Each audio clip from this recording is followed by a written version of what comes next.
I'm glad you give me this opportunity. I'm very partial to Canada, and I think their socialized medicine system I think they're wise to have it. And I think they're wise to pay their pharmaceutical prices instead of ours.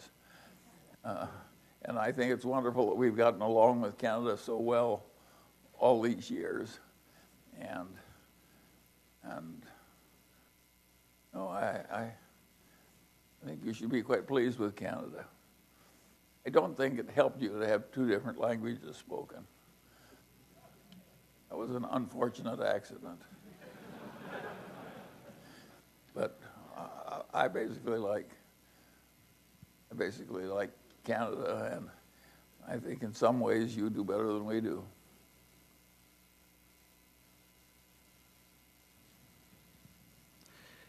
Good morning, Mr. Jerry points out that we have customers in Canada. He's encouraging me. Yes, go ahead. Good morning, Mr. Munger.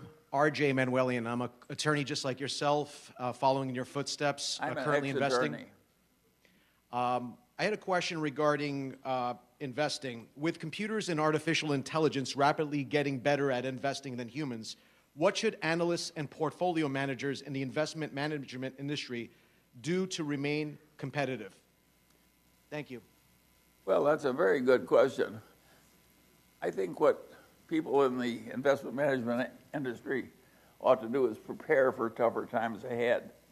I think this indexing thing is going to run and run and run, and I think that there are wretched excesses in a lot of the well-paid hedge fund and private equity businesses that will in due time result in a lot of troubles that give pain. So everywhere I see the endowment managers have the same mantra. They want fewer and better investment managers. That's not going to be good for investment managers. And the rest of the people are indexing. Now, do you want any other cheery news? The cheery news is that if you think the way we nerds think and keep at it long enough, you'll do all right. But if you go with this crowd, I think there's pain ahead.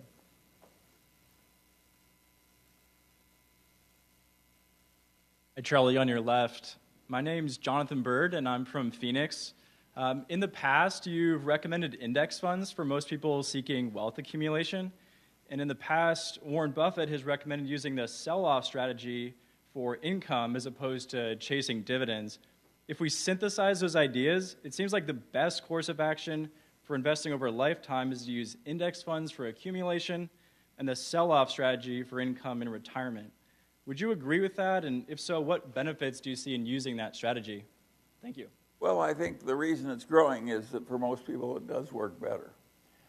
And on the other hand, there's a huge proclivity to gamble. It's very interesting to play in a game where the returns are variable.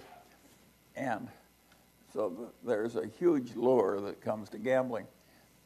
So in China, the ordinary holding period for the individual investor is short. They love to gamble in stocks.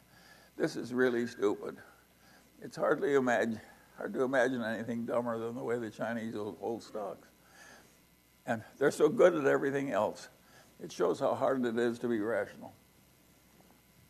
But I don't think investment management is going to... I think there are lots of troubles coming. There's too much wretched excess. Charlie, my name is Parth Chaudhary. I'm an investor from India. Once again, I want to thank you so much for the time that you spend with us and give us so much of your time. I had a question regarding the Stoics. It's something I've read after you've started. You actually mentioned it. There's a great, anybody who's read your life, you're a testament to the idea that to not be a victim, but to be a survivor. And it's an attitude that has helped me in my short life so far. Could you perhaps expand on that idea, how it's helped you, and how that is perhaps one of the greatest ways to live your life out, regardless of what happens to you? Well, of course, feeling like it's rather interesting to make change. Some people are victimized by other people. And if it weren't for the indignation that causes, we wouldn't have reforms that we need. But that truth is mixed with another.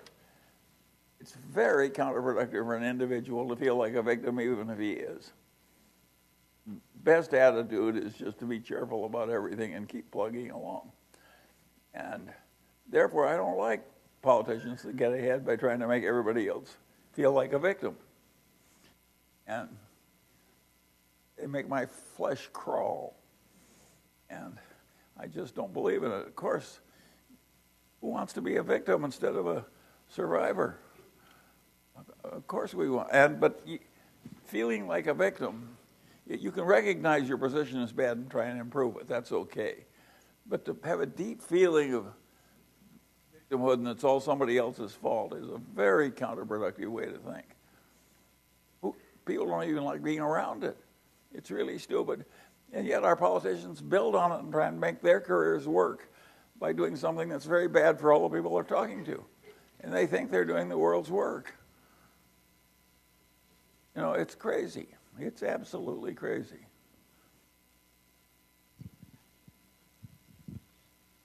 Hi, Mr. Munger. Yeah. It's a privilege to be here with you. My name is Paul Smith from Boulder, Colorado. The Daily Journal and Berkshire own a lot of the very large banks. I suspect many people in this room do. I know I do. Kind of tailgating you and Mr. Buffett. My question is concerning some of the fintech technologies coming up. Your position on crypto is very clear, but some of the other fintech technologies, my question is, do you see them as being a threat to the long-term profitability of those large banks? Well, I don't know much about crypto technologies except to avoid them. So, and by the way, I have a lot of things. I have what I call the too hard pile. And if you're fit in my too hard pile, I throw you into my too hard pile and don't think about them. Now, every once in a while, I take something on or drift into something really difficult. And then I continue doing it just because I'm perverse. The Daily Journal is basically a ridiculous enterprise. It's really difficult. And I'm enormously rich, and I'm 96 years old. Yet I care terribly how it works out. It's a little insane. I don't wonder why would you come here and talk to a nutcase like me? But no, I hate things like Bitcoin. I mean, I hate things that are intrinsically antisocial. Of course, we need real currencies. And one of the interesting things about the current condition is that we Americans have created the reserve, by accident, have created the reserve currency of the world. And the world needs a reserve currency. And I don't sense any great sense of trusteeship among my fellow Americans for behaving very well in our responsibilities to the rest of the world with our own currency. Our attitude is we'll do what pleases us. That's not my view. I think once you get a big responsibility to other people that are depending on you, you ought to think about them too.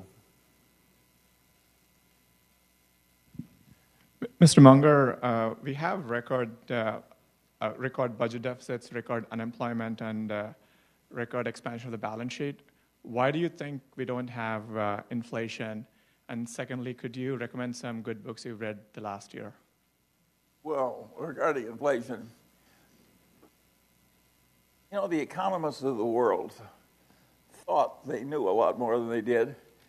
What has happened is weird, that in response to the Great Recession, all the nations of the world have printed money like crazy and have bought all kinds of investment assets.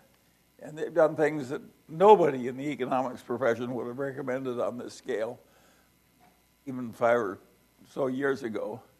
And yet the inflation has been very low. I think we all have a lot to be modest about when we talk about economics. Lyndon Johnson said that giving a talk on economics was a lot pissing down your leg. He says it feels hot to you, but it doesn't influence anybody else very much. And I'm afraid I can't do much better than Lyndon Johnson could.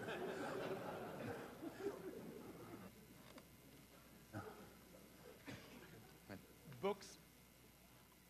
Any books you recommend? Oh, books. Oh, people send me books more than I can read. And I've gotten so I skim a lot of them very rapidly. And I'm not sure I'm the right one anymore to do. Books are so important to me all my life that I find that I used to read fewer books and read them better than I do now. And of course, I don't see very well. So maybe you should talk to some younger man about your books.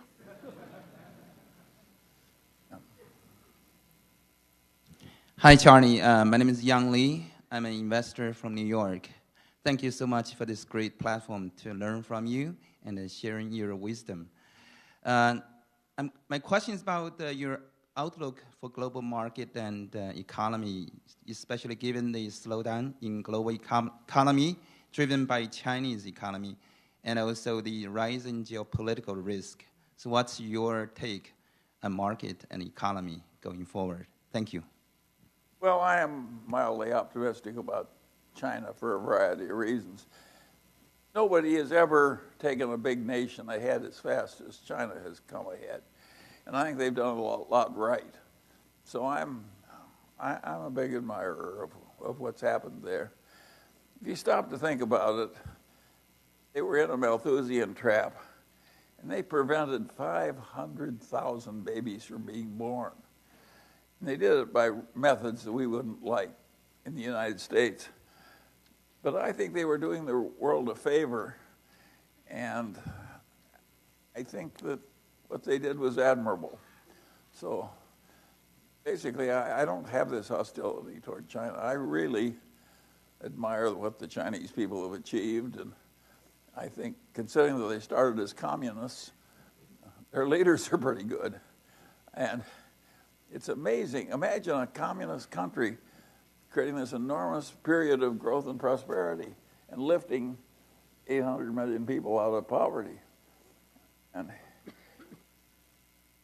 so I like what's happening in China, and I think the United States ought to get along with China. And China ought to get along with the United States. And regarding the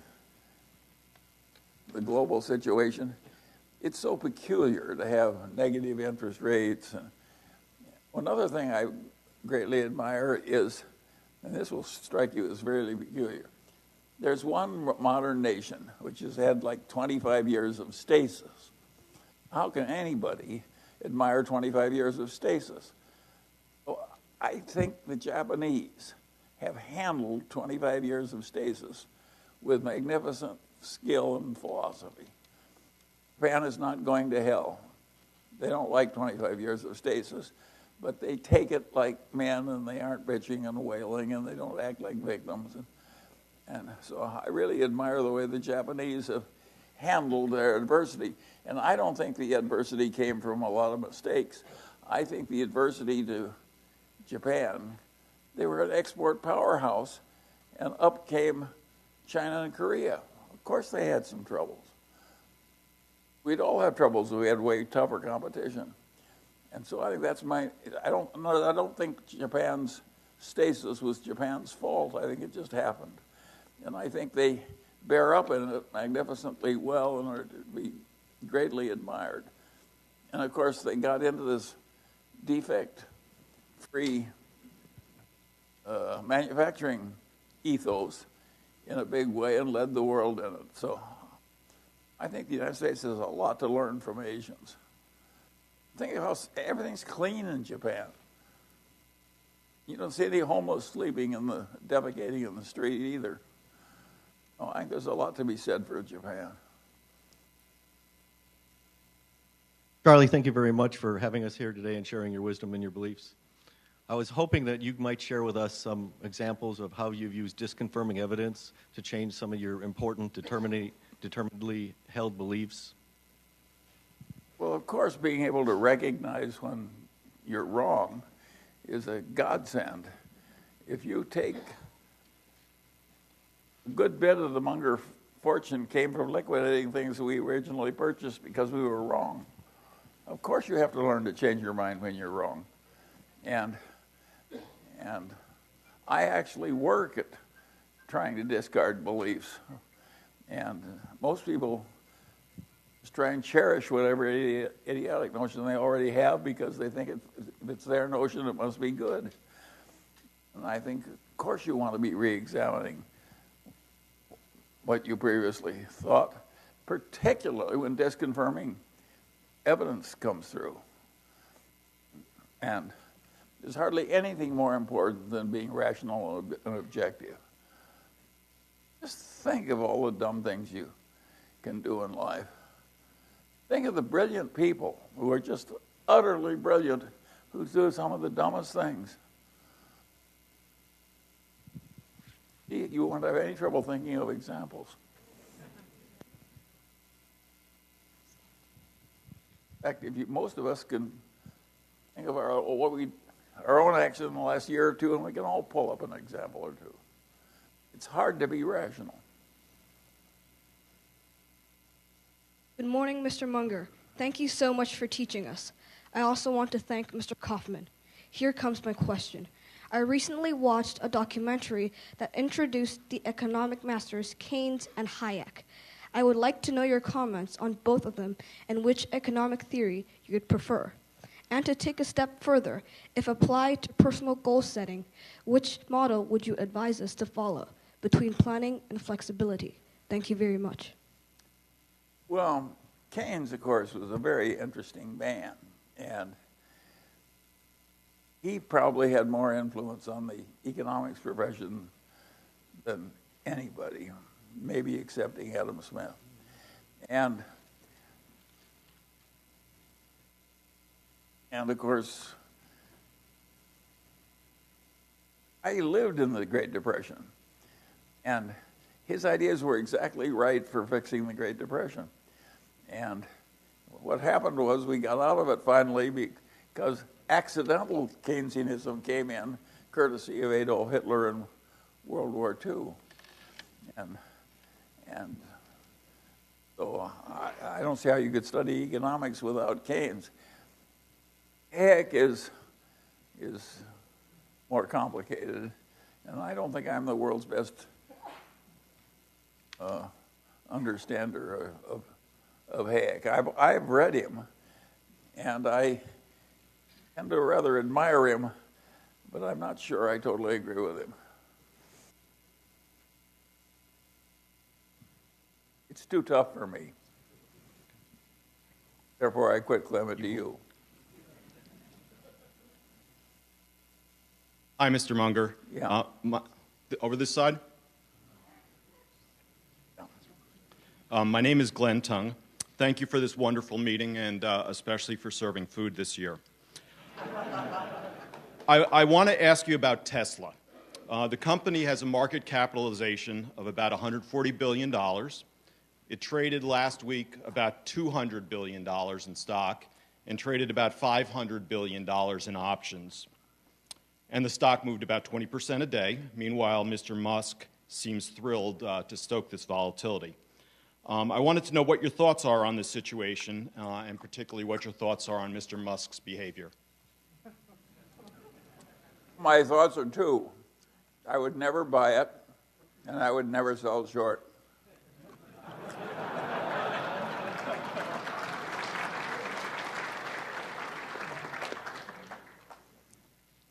I have a third comment.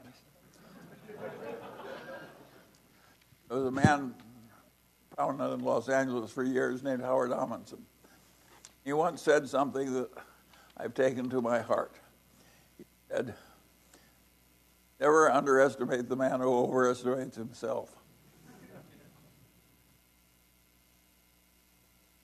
I think Elon Musk is peculiar, and he may overestimate himself, but he may not be wrong all the time.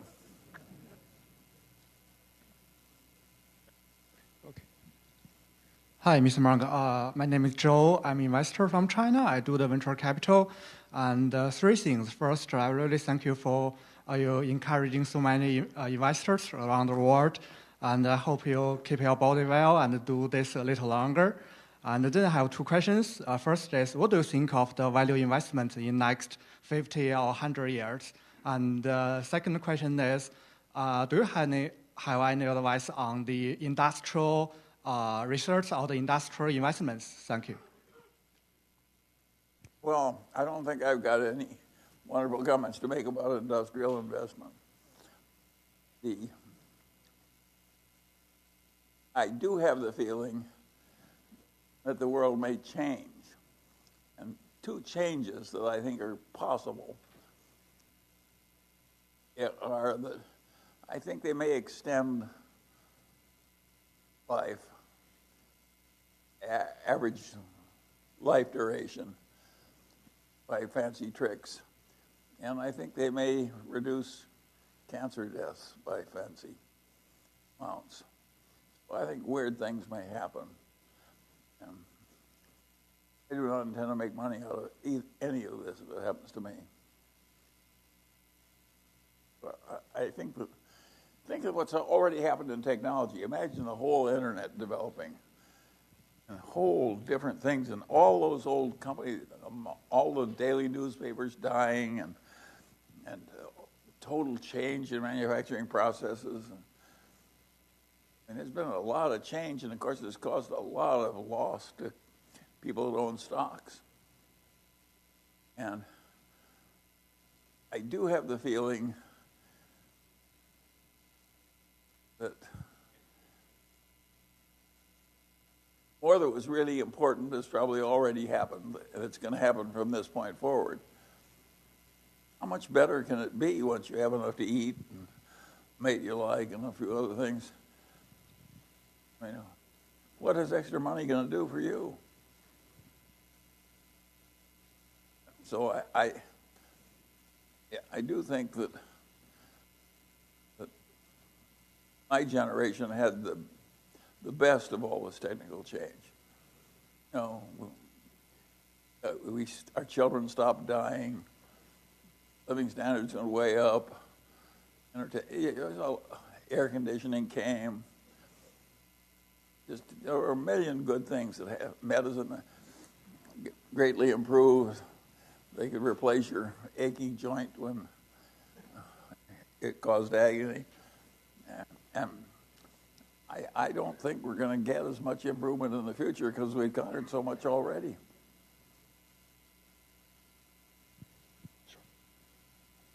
Mr. Munger, on your right. Earlier in the meeting, you mentioned the benefits of taking the high road, treating the customers the right way, et cetera. There's a sense, which may or may not be true, but there is a sense that in China, there's more moral flexibility in business, less respect for the rule of law, and less transparency than there is in the West. Do you share that concern? Well, I'm naturally more comfortable in my own country with its traditions than I am in what's evolved out of Chinese communism. And of course, I admire, considering where they were, mired in this Malthusian poverty, and I also mired in some ignorance. And that leader who said, "I don't care if the cat is black or white, I want to know if it catches mice," that was one smart leader. And I think that smart leader yesteryear has other leaders now who are smart. And I think they're going to keep improving.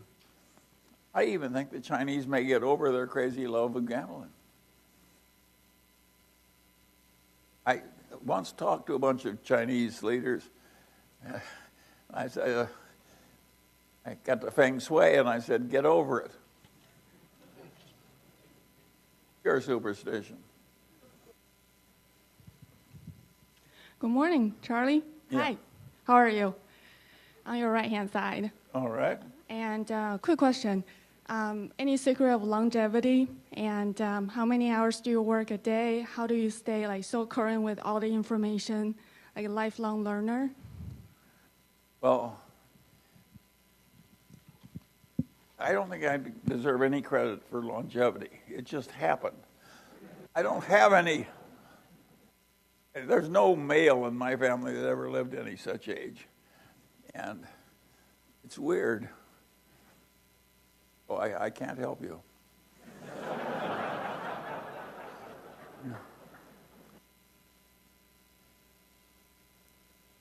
Oh. Okay. Okay. Hey, Charlie, good morning. It's Jason Leader, Bel Air, Texas. Thanks for your time, and also thanks for your perspective. You mentioned earlier that some mental tricks have been helpful to you. One was taking the high road. The other is being perfectly rational. What other mental tricks have been helpful to you during your life? And also you mentioned, you touched on excesses, and you're worried about some excesses, whether it's in venture capital, private equity, political sphere, and also, I guess, in government debt. What other excesses do you see in the system right now? I don't think the opioid epidemic, I don't think the wide use of opioids has helped us either. There's always some miserable excess. And it's a very complicated subject. Do you remember how the Chinese emperor got rid of opioid addiction when something like 1 male in 8 or something like that in China was an opium addict? He didn't have to kill very many people. He just said death penalty for users, no exceptions. And away went his addiction problem. I think somebody may try some of that stuff sooner or later if things get awful enough.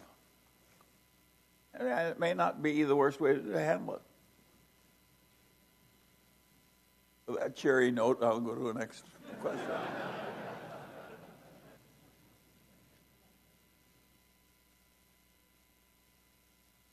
Mr. Munger, over here on your left side. Yeah. I'm a father of 3 young children under the age of 14, and my question to you is, what would you recommend to teach children on how to prepare them to be successful in life? I think the best thing any parent can do is be a good example. Preaching doesn't work worth a damn.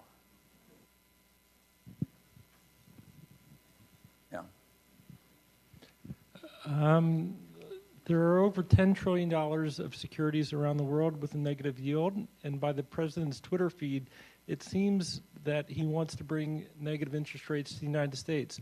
Are you for negative interest rates or against them? Negative interest rates make me very nervous. However, I don't think the authorities had much choice. It's politically impossible to do big stimulus rapidly, and the only weapon they had in a crisis was to print money and change interest rates. And I think it was probably the right thing to be done. Of course it makes me nervous.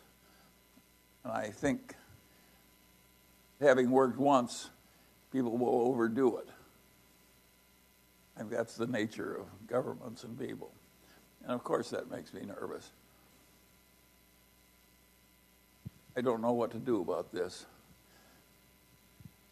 Hi, Charlie. I'm in the back of the room on your right. I'm Cameron Hamidi. My question is about the effects of low interest rates on insurance. Lower returns on float may be causing a tighter supply of insurance. For example, there used to be 3 main underwriters insuring all the taxi cabs in Southern California. Now it is heading towards just 1 underwriter who will have a monopoly on all commercial taxi insurance in Southern California. You have access to CEOs of Geico and Wesco and a Rolodex that we can only dream of. So do you see 10 years of low interest rates posing a systemic risk to the supply of insurance? I am made uncomfortable with the idea of extremely low interest rates or negative interest rates, even more extreme, lasting a long time. I don't think anybody knows how those will work. So, if you are a little uneasy, welcome to the club. I think it's dangerous and peculiar. But I think we had to do what we did. In other words, I don't have any good solution for you. I think you're right to be worried about them.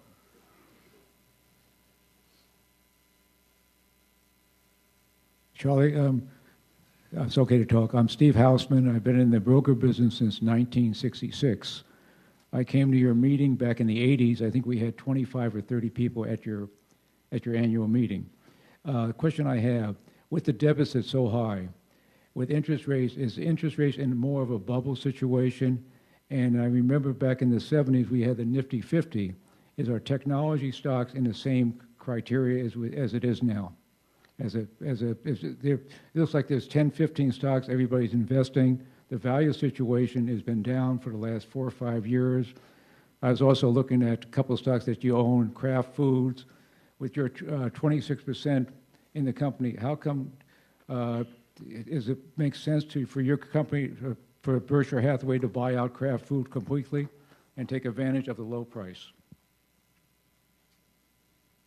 Well, I don't think I can comment about what Berkshire Hathaway might do next at what price. But Nifty 50 is an interesting question. At the height of the Nifty 50 craziness, which was created by the Morgan Bank of all places, had a home sewing company who was selling her 50 times earnings. Home sewing. Great God. We are not that crazy yet. So I think that a lot of what's happened is not crazy. I think these companies are very valuable now. They may be selling at too high prices, but home sewing was sure to fail. I don't think our leading tech companies are at all sure to fail. Well, I think it's not nearly, the current situation is not nearly as crazy as what Nifty 50 was. Absolute dementia.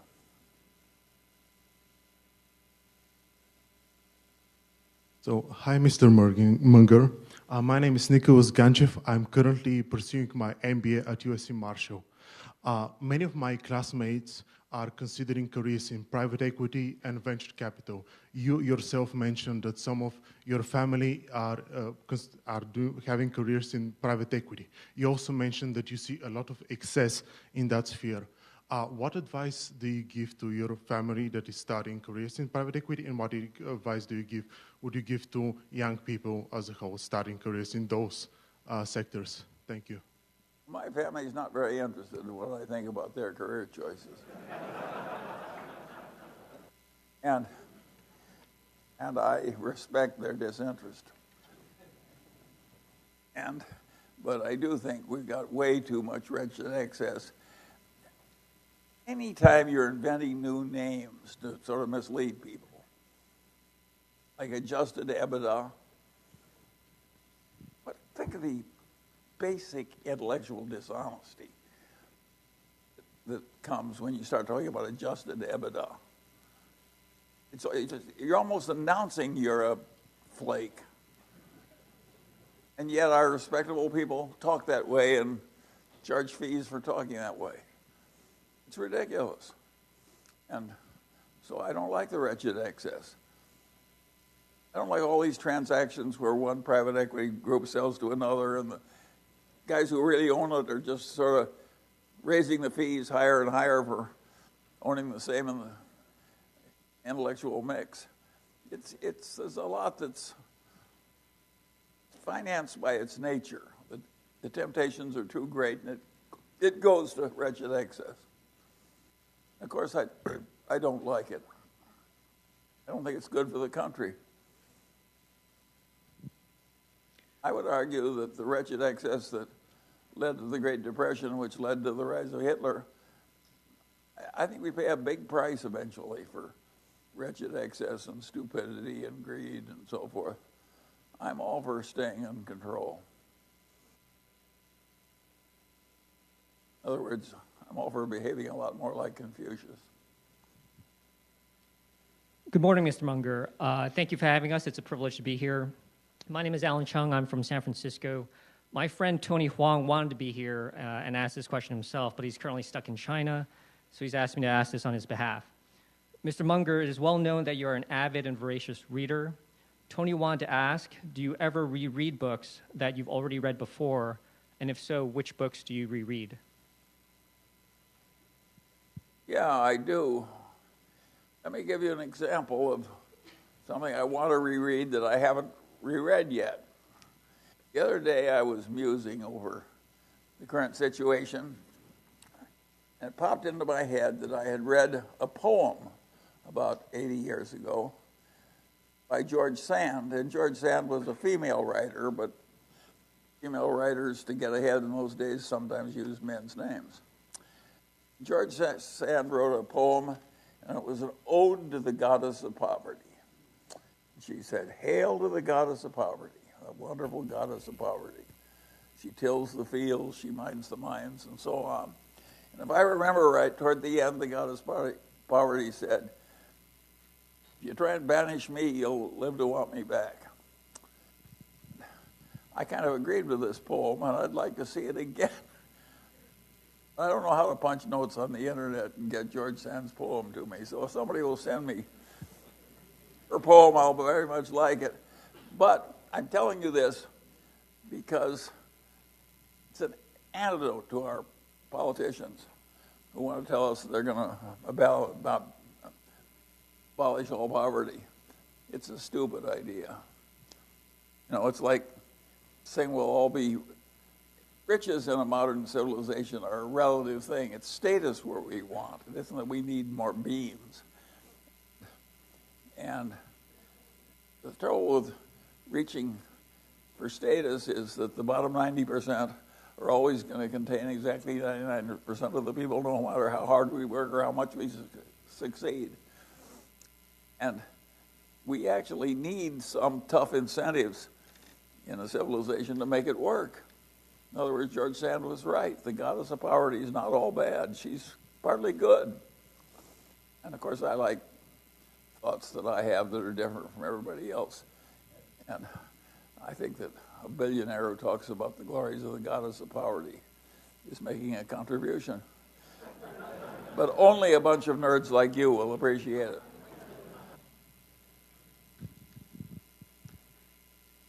Mr. Munger? Yeah. In here in the back. Thank you once again for taking our questions today. Really appreciate it. Just wanted to ask you a quick question about the fact that you were an early proponent of electric vehicles, specifically your investment in BYD.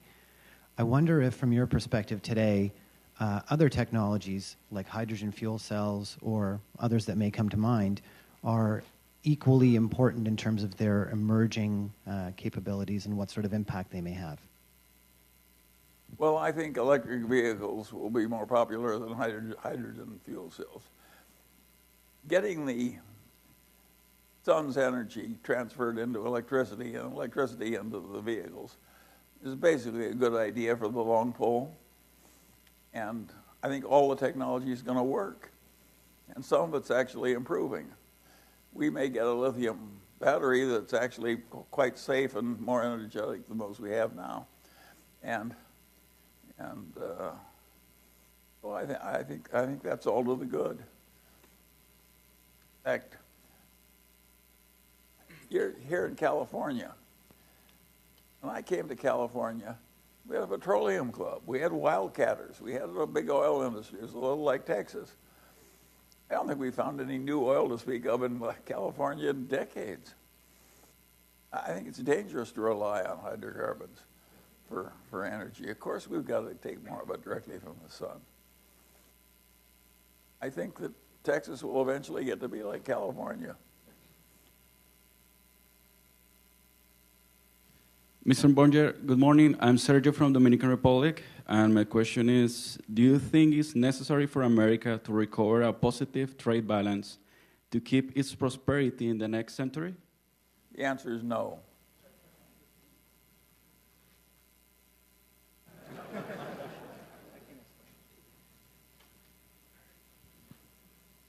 Dear Charlie, my name is Liang Hong. I visit this church today from Tokyo, Japan, where I work for one of your investees. To borrow words from another blind philosopher, John Milton, Berkshire, Costco, and Daily Journal, please be long choosing and beginning late. This question is for my 5 children who may be watching later. How do you nudge your kids and grandkids to hold on to their shares for as long as possible? I don't think I'm a good model for you. My children seem to do pretty much what they please. And I find I'm happier if I just do the best I can by my children and take the results as they fall. I wouldn't sweat too much about whether your children hold the stock or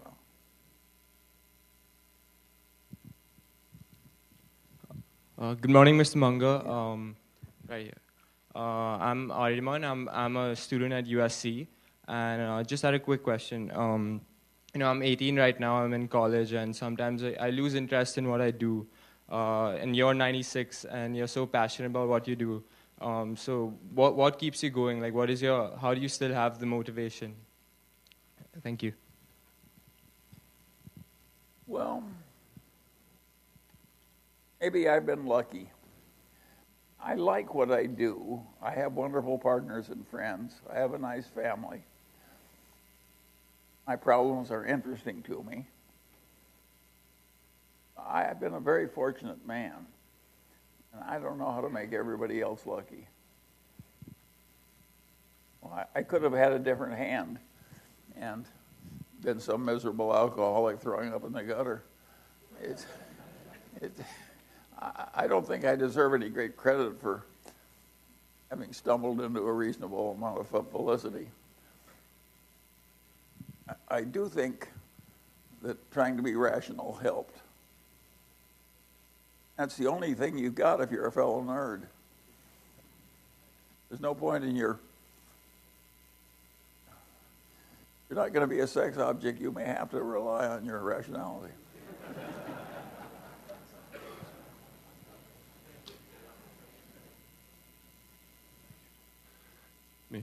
Hey, Charlie. My name is Brian Lax. I'm from Los Angeles. There's a lot of talk these days about the climate and the environment and funds divesting fossil fuels and countries trying to figure out how to generate electricity without polluting the environment.